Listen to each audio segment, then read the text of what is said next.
Hello everyone, welcome back to another video of class 11 computer science.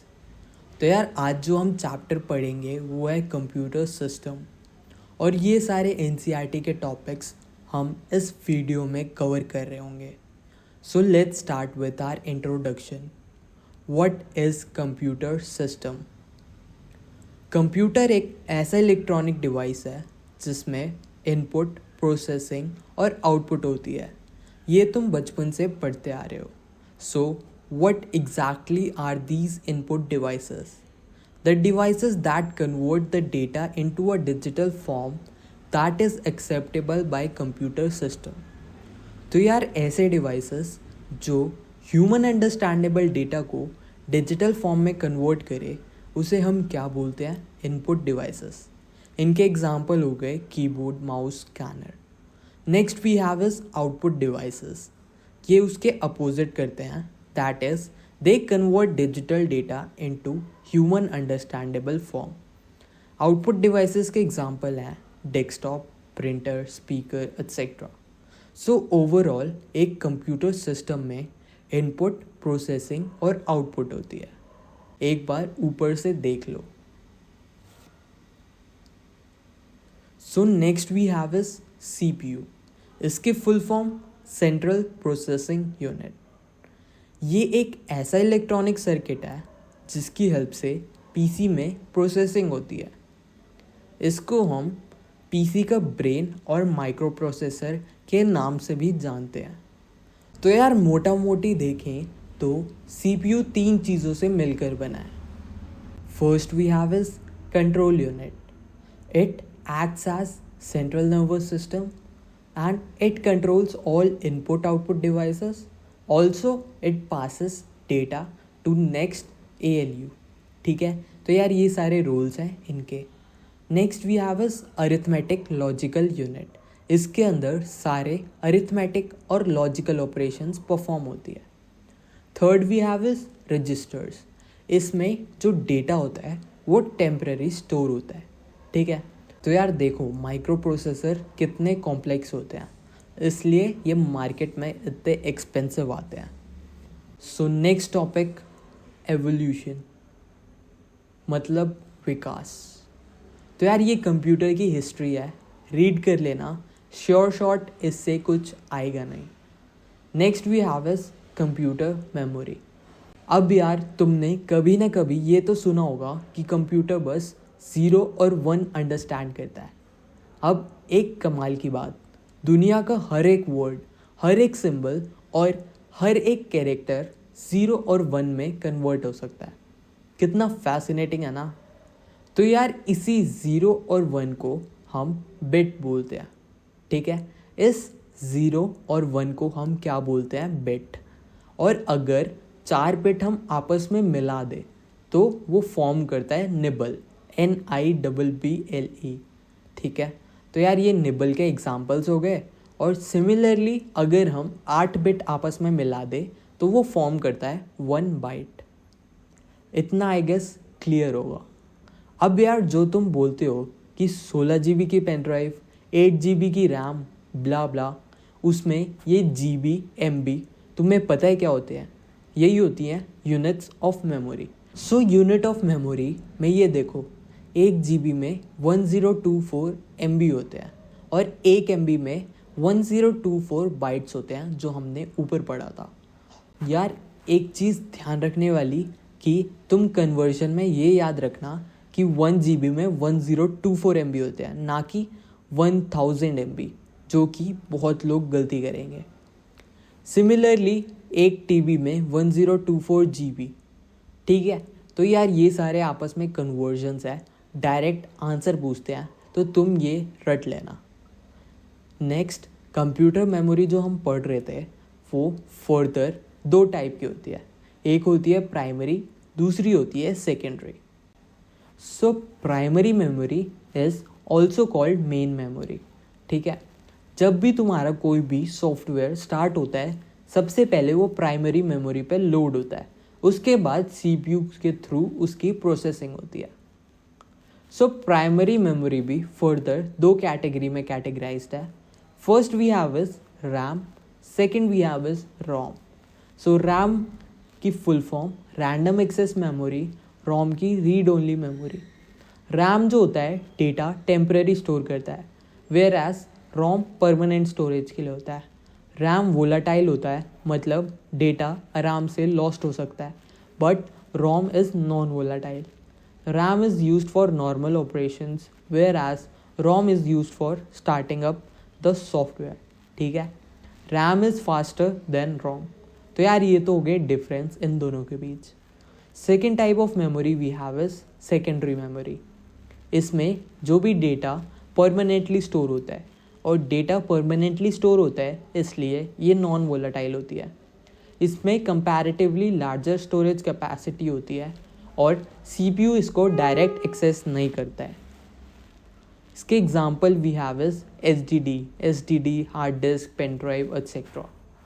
Third type of memory we have is cache memory.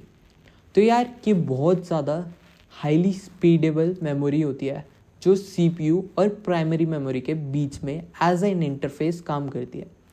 ठीक है, ये जो भी तुम्हारी frequently visited data होती है उसकी एक कॉपी बना के स्टोर कर लेता है ताकि तुम्हारी एक्सेसिबिलिटी की स्पीड बढ़ जाए. So next topic we have is data transfer between memory and CPU. तो यार जो भी डेटा अब डिफरेंट कंपोनेंट्स के बीच ट्रैवल होता है वाया फिजिकल वायर्स, और उन फिजिकल वायर्स को हम क्या बोलते हैं, बस. ये बस फर्दर 3 कैटेगरी में कैटेगराइज्ड है.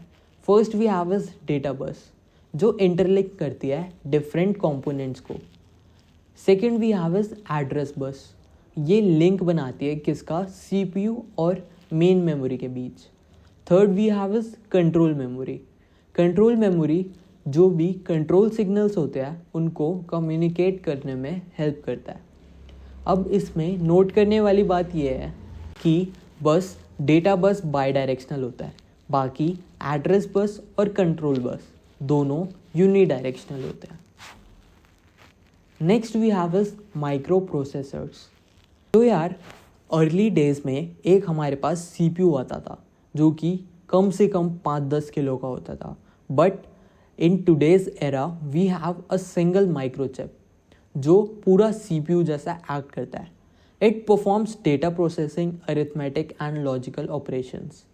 तो यार ये कुछ कीवर्ड्स है जो तुम्हें माइक्रो प्रोसेसर से रिलेटेड पता होने चाहिए. First we have is word size, maximum bits that can process at a time. ठीक है.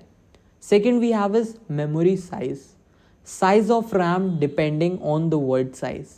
Clock speed of execution of instructions, और क्लॉक स्पीड हमेशा हर्ट्ज में मेजर किया जाता है. Next we have is core, basic computation unit of CPU. तो यार तुमने कभी सुना होगा कि माइक्रो प्रोसेसर मेरा क्वाड कोर का है, मल्टी कोर का है, 2 कोर का है.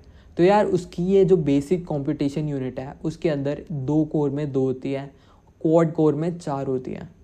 Similarly clock speed, word size और मेमोरी साइज, इन सब पे डिपेंड में तुम अपना माइक्रो प्रोसेसर चूज कर सकते हो. Further we have is microcontroller. Microcontroller ऐसे डिवाइसेस होते हैं जिनमें फिक्स RAM होती है, ROM होती है और छोटा सा CPU होता है, सब कुछ एक सिंगल चिप में. अब डिफरेंस क्या है माइक्रो प्रोसेसर और माइक्रो कंट्रोलर में? तो माइक्रो प्रोसेसर में बस CPU होती थी, बट माइक्रो कंट्रोलर में CPU के अलावा भी RAM, ROM और थोड़े बहुत अलग डिवाइसेस होते हैं. माइक्रो कंट्रोलर्स हमारे mainly washing machines, digital cameras, remote, microwave, इन सब में यूज़ होते हैं. तो यार ये एग्जांपल है कुछ माइक्रो कंट्रोलर्स के. Next we have is data, collection of raw facts and figures, जो तुम बचपन से पढ़ते आ रहे हो. इन्फॉर्मेशन की डेफिनेशन होती है जब भी हम डेटा की प्रोसेसिंग कर लेते हैं वो इन्फॉर्मेशन में कन्वर्ट हो जाता है. So processed form of data. Next we have is types of data. तो यार डेटा हमारे पास 3 टाइप के होते हैं, स्ट्रक्चर्ड, अनस्ट्रक्चर्ड और सेमी स्ट्रक्चर्ड. स्ट्रक्चर्ड में डेटा टैबुलर फॉर्म में स्टोर होता है, अनस्ट्रक्चर्ड में रैंडम कहीं पर भी पड़ा होता है, सेमी स्ट्रक्चर्ड में भी रैंडम पड़ा होता है पर हमारे पास उनका एक टैग होता है जिनकी मदद से हम डेटा को सेपरेट कर सकते हैं. डेटा कैप्चरिंग, अब जैसे नाम से पता चल रहा है, it is process of gathering data. ठीक है, डेटा गैदर कैसे कर सकते हैं? स्कैनर्स के थ्रू, बारकोड रीडर्स के through. Then we have is data storage, जो भी हमने डेटा कैप्चर करा है उसे स्टोर कैसे करें और कहाँ करें, वो सारा किसके अंदर आता है? डेटा स्टोरेज में। अब यार जैसे बिग MNCs हैं जैसे अमेज़ॉन, जिनको ह्यूज डेटा स्टोर करना है, तो वो पेन ड्राइव, हार्ड डिस्क, ये सारे डिवाइसेस छोटे डिवाइसेस होते हैं, ये यूज़ नहीं करते। वो लोग यूज़ करते हैं डेटा सर्वर्स। ठीक है, next we have is data retrieval. जो भी तुमने डेटा स्टोर करा है उसे टाइम आने पर हम फेच कैसे करें। और next we have is data deletion and recovery. तो यार सबसे बड़ा थ्रेट होता है कि तुम्हारा इंपॉर्टेंट डेटा डिलीट ना हो जाए, और अगर कोई डेटा डिलीट हो गया तो अगर कोई सॉफ्टवेयर उस डेटा पे डिपेंडेंट है तो वो सॉफ्टवेयर भी क्रैश हो सकता है। ठीक है, बाय मिस्टेक अगर तुम्हारा डेटा डिलीट हो जाता है तो उसको रिकवर करने के लिए जो प्रोसेस होता है उसे हम डेटा रिकवरी बोलते हैं। डेटा प्रोटेक्ट करने के लिए कुछ स्टेप्स हैं, जैसे do not allow any stranger to work on your system, use strong passwords, dispose old storage devices carefully. ठीक है, सॉफ्टवेयर, तो यार सॉफ्टवेयर की definition, it is a set of instructions और it is a program that enables a user to perform specific task। तो यार software होता क्या है? एक प्रोग्राम होता है जो किसी स्पेसिफिक टास्क करने में हेल्प करता है। ठीक है, software also help us to operate computers. Computer की बेसिक फंक्शनैलिटी भी किसके थ्रू होती है? सॉफ्टवेयर के थ्रू। ठीक है, it specifies what and how to perform a task. तो यार अब सॉफ्टवेयर भी हमारे पास दो टाइप के होते हैं, सिस्टम सॉफ्टवेयर और एप्लीकेशन सॉफ्टवेयर। तो यार सिस्टम सॉफ्टवेयर वो होते हैं जो जनरल ऑडियंस को टारगेट करती है। साथ ही जो भी डिवाइसेस तुम्हारे आपस में कनेक्ट हैं उनकी रिस्पॉन्सिबिलिटी हैंडल करने की किसकी होती है? सिस्टम सॉफ्टवेयर की। It is a general purpose software. System software के फर्दर 3 कैटेगरीज हैं। First we have a system utilities. ये यूज़ होते हैं मेंटेनेंस और कॉन्फ़िगरेशन में, जैसे कोई भी एंटीवायरस हो गया।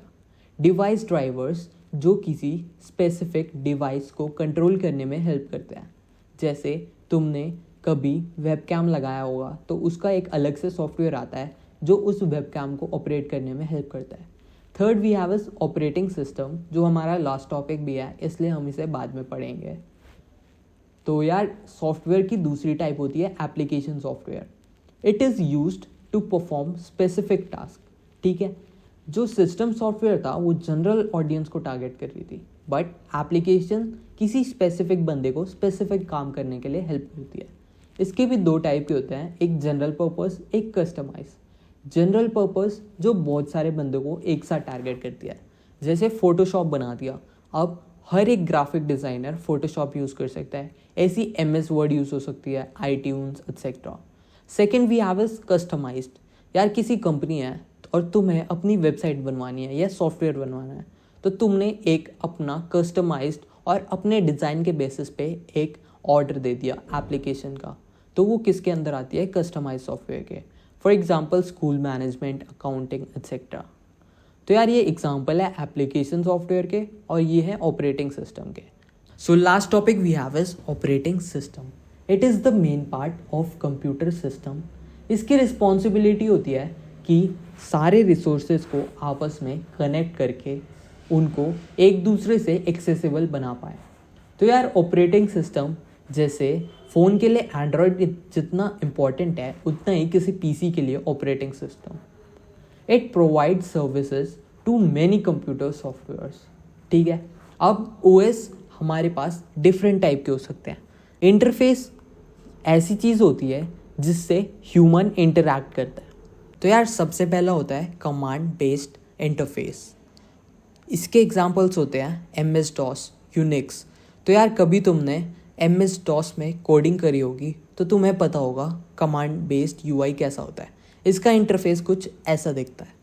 Second we have is graphical user interface. इसके अंदर हम विजुअल्स यूज़ करते हैं। फॉर एग्जांपल आइकन हो गया, क्लिक करने के लिए मेन्यू दे दिया हमने, बटन दे दिए, तो ये सारे किसके अंदर आते हैं? ग्राफिकल यूज़र इंटरफेस में। Third we have is touch based interfaces, जैसे तुमने पीसी में एक टच स्क्रीन लगा दिया या फिंगरप्रिंट सेंसर दे दिया। वॉइस बेस्ड फॉर एग्जांपल सीरी हो गए, एलेक्सा हो गया। गेस्टर बेस्ड जैसे तुमने फ़ोन को शेक किया तो स्क्रीनशॉट हो जाएगा, ऐसे ही वेव करा तो कुछ और फंक्शनैलिटीज़ हो गई। तो यार ये होते हैं कुछ types of interface of an operating system. तो यार मेजर फंक्शनैलिटीज़ आखिर होती क्या है ऑपरेटिंग सिस्टम के? सबसे first we have is process management. Computer के अंदर जितने भी प्रोसेस होते हैं सबको मैनेज कौन करता है? Operating system. सिमिलरली पूरी कंप्यूटर की मेमोरी किसके कंट्रोल में होती है? ऑपरेटिंग सिस्टम के। अगर मेमोरी ऑपरेटिंग सिस्टम के कंट्रोल में है तो फाइल्स भी सारी मेमोरी में ही स्टोर होती है, तो ओवरऑल फाइल भी कौन मैनेज करता है? Operating system. अब डिवाइस सारे किससे कनेक्ट है? सॉफ्टवेयर से, और सॉफ्टवेयर को कंट्रोल कौन करता है? Operating system. So device management भी किसकी रिस्पॉन्सिबिलिटी होती है? ऑपरेटिंग सिस्टम के। तो यार एग्जांपल है ऑपरेटिंग सिस्टम के, जैसे विंडोज़ हो गया, मैक ओएस, लिनक्स एट्सेट्रा। सो तुम्हारे फर्स्ट चैप्टर में इतना ही था। थैंक्स।